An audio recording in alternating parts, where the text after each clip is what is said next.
दिल्ली के पूर्व कानून मंत्री और आम आदमी पार्टी के नेता सोमनाथ भारती की मुश्किलें बढ़ सकती हैं। 15-16 जनवरी की रात दिल्ली के खिड़की एक्सटेंशन में दिल्ली पुलिस से झड़प मामले में उनके खिलाफ दिल्ली पुलिस हाई कार्रवाई कर सकती है। इस मामले की जांच गर्ग कमीशन कर रही थी, जिसकी जांच में सोमनाथ भारती को कई धाराओं के तहत दोषी पाया गया है। उनके खिलाफ कार्रवाई की सिफारिश है। दिल्ली के उपराज्यपाल नसीब जंग ने गर्ग कमीशन की उन्हीं सिफारिशों को दिल्ली पुलिस को अब बढ़ा दिया है।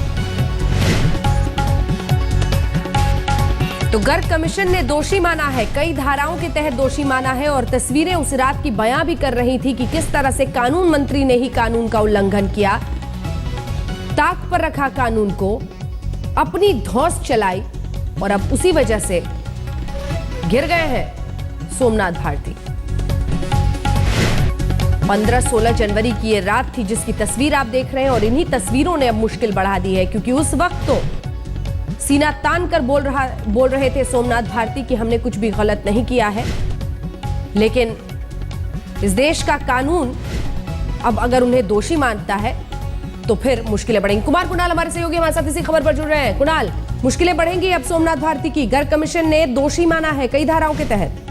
निश्चित तौर पर 65 पेज की रिपोर्ट है और उसको अब एलजी के पास भेजा गया था कि क्या एलजी इस पर मुहर लगाते हैं कि नहीं लगाते हैं। एलजी ने इसको स्वीकृति अपनी तरफ से दे दी है, दिल्ली पुलिस के पास भेज दिया है और साफ तौर पर कहा गया है एलजी की तरफ से कि आगे जो भी उचित कार्रवाई है वो की जाए और इस पूरे मामले में जिन धाराओं के तहत दोषी पाया गया है सोमनाथ भारती को रिपोर्ट में, उसमें जो धर्म और जाति के नाम पर शत्रुता फैलाने का मामला है, राइटिंग का मामला है, भावनाओं को ठेस पहुंचाने का मामला है और महिलाओं के खिलाफ जो आउटरेजिंग मॉडेस्टी होती है 354 धारा होती है, उसके खिलाफ भी मामला बनता है उनके खिलाफ में। तो निश्चित तौर पर मुश्किलें बढ़ेंगी क्योंकि पुलिस के पास अब पूरा मामला है। पुलिस इस मामले में आगे अपनी कार्रवाई कर सकती है और आने वाले दिनों में मुमकिन है कि सोमनाथ भारती की गिरफ्तारी तक संभव हो। शुक्रिया आपका इस तमाम जानकारी के लिए।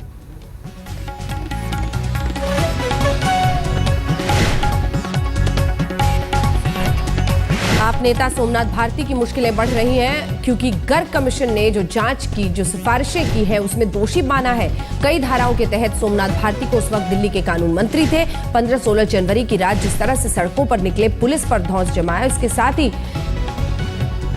युगांडा की महिलाओं के खिलाफ जांच की जो वो बात कर रहे थे, उन सब में दोषी करार दिया गया है।